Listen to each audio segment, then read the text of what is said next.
Notre Morgan Charrière, ancien champion du Cage Warriors, sera de retour dans l'Octogone. Ce sera à l'UFC Londres le 22 mars de cette année, forcément. Et ce sera pour croiser le fer avec un autre ancien champion du Cage Warriors, en Nathaniel Wood. Ce combat crie et résonne Fight of the Night, c'est quasi sûr.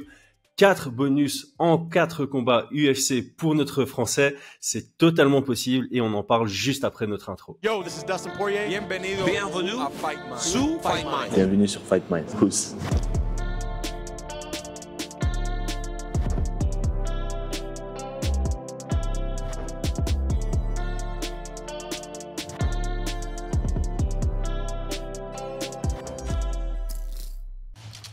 Paris sur le MMA avec Unibet. Quelle sera l'issue du combat? Une soumission? Un KO? Paris sur la prime numéro 1 avec Unibet. 100 € de bonus sur ton premier pari. Nathaniel Wood a signé à l'UFC après avoir défendu le titre Cage Warriors 2 fois. C'était en 2018 lorsque le Cage Warriors était indiscutablement la promotion numéro 1 en Europe. Le niveau était absolument exceptionnel. Aujourd'hui, l'Anglais a un palmarès de 20 victoires pour 6 défaites en pro et il est déjà à 11 combats, dont 8 gagnés à l'UFC. Donc, gros profil. C'est un gros challenge pour Morgan Charrière. On a un profil en Nathaniel Wood. Il est anglais et il a le profil typiquement anglais. Donc, on en parle assez souvent sur Fight Minds. Les combattants anglais de ce genre d'équipe, donc lui, c'est le poulain de Brad Pickett, One Punch. Ceux qui suivent le MMA depuis longtemps, ils le connaissent. Ancien combattant du WEC, avec une victoire contre Mighty Mouse. Très beau combat d'ailleurs. Et ancien combattant de l'UFC tout simplement. Les combattants anglais de ce profil, ce sont des combattants très techniques, très complets. Et ça se reflète par le palmarès de Nathaniel Wood. Sur ses 20 victoires, grosso modo, un tiers par KO, un tiers par soumission, un tiers à la décision. Pareil sur les défaites, il en a 6, 2 par KO, 2 par soumission, 2 à la décision. Très complet, très technique, mais il y a moyen de le surclasser dans les différents départements du MMA.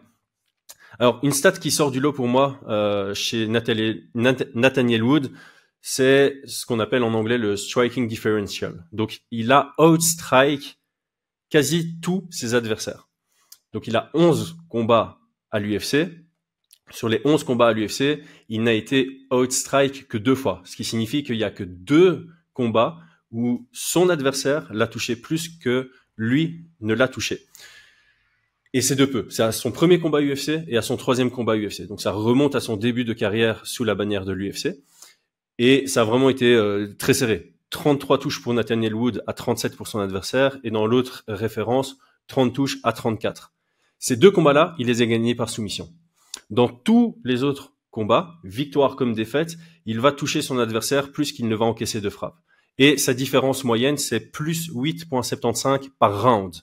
Donc ça donne un peu le profil de Nathaniel Wood debout. On l'a vu surtout avant son parcours à l'UFC, avant qu'il ne rentre à l'UFC. Il a vraiment une capacité de mettre des gros KO. Pour ceux qui veulent aller voir son combat contre Luka Iovine. Le KO est splendide. Et ceux qui veulent voir probablement l'un des plus beaux combats sur un round de l'histoire du MMA, toute promotion confondue, allez voir son combat contre Josh Reed. Pour nous, c'était une soirée historique. C'est la soirée où Brian a gagné son tout premier combat au Cage Warriors. On était en carte préliminaire. Nathaniel Wood contre Josh Reed, c'était le main event.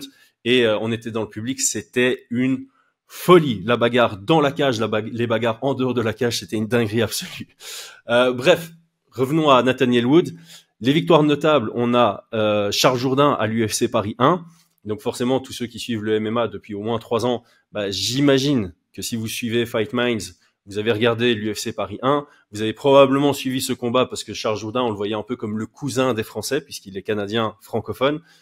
Nathaniel Wood nous a surpris dans ce combat. Franchement, il a fait du gros taf.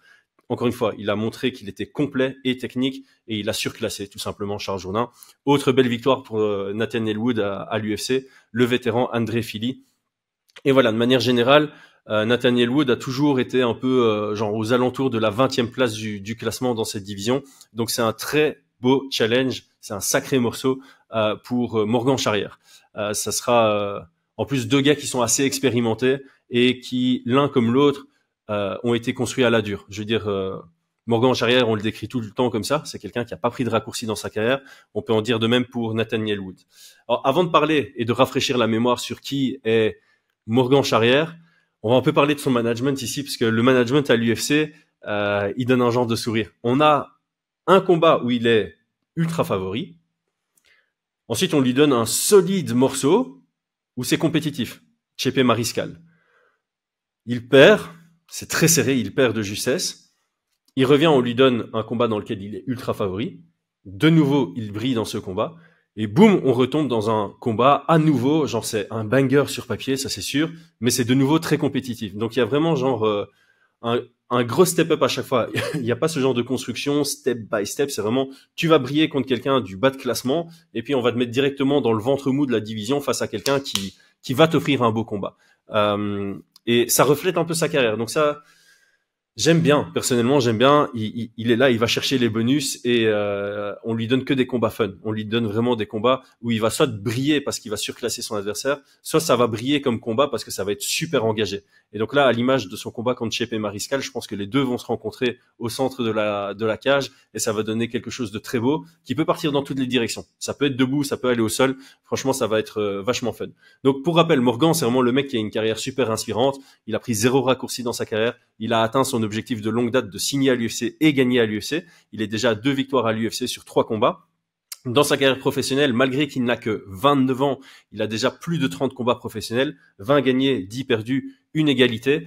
Et donc voilà, en gros, ce combat, quand tu regardes les commentaires à l'international, ça a été annoncé hier, tout le monde est unanime. Tout le monde trouve que c'est un super beau combat. Donc les Anglais, les Américains, le combat a été annoncé, c'est merci l'UFC, ça c'est un banger. J'ai vu quelqu'un dire que ce sera le People's Main Event. Quasi tout le monde dit Fight of the Night, banger garanti, c'est un good scrap, les Anglais disent. Donc franchement, ça peut être que stylé ce combat. On espère, tout le monde, je pense que tout le monde va espérer que ça dépasse la moitié du combat, qu'on ait au moins le plaisir de voir ces deux gars échanger pendant minimum 8 minutes, parce que ça va être très très beau. La seule distinction majeure que je peux donner maintenant avant de faire une analyse plus poussée, et j'ai super hâte de pouvoir faire l'analyse avec Brian sur ce combat, vraiment super hâte parce qu'on connaît très bien les deux. Morgan, on suit sa carrière depuis très très longtemps, on le connaît à titre personnel, donc on le connaît très bien. Et Nathaniel Wood, il était dans notre collimateur avec Brian quand on était au Cage Warriors, parce que comme je le disais, on a combattu sur beaucoup des cartes avec Nathaniel Wood, et quand Brian a pris ses 2 premiers KO au Cage Warriors, il a demandé le title shot, le champion c'était Nathaniel Wood, et on n'a pas eu le combat parce que Nathaniel Wood a signé à l'UFC et c'est là où Brian a combattu pour la ceinture vacante contre Ilia Topuria. Bref, donc ici, la grosse distinction de prime abord, et c'est la seule que je vais donner dans cette vidéo, c'est que selon moi, Nathaniel Wood est plus technique et Morgan Charrière est plus physique. Mais c'est pas pour dire que Nathaniel Wood n'est pas du tout physique et que Morgan n'est pas du tout technique. C'est juste que il y en a un qui sort du lot sur un aspect et l'autre qui sort du lot sur l'autre aspect. Morgan est très technique, pas au niveau de Wood. Wood est physique, pas au niveau de Morgan. Et donc, d'un point de vue stratégique, je pense que ça va être très intéressant sur l'approche du combat. J'ai vraiment hâte de pouvoir en discuter et j'ai encore plus hâte de pouvoir le regarder. Les amis, je vous souhaite une très belle journée. Il fallait absolument faire une vidéo sur ce combat parce que c'est pépite.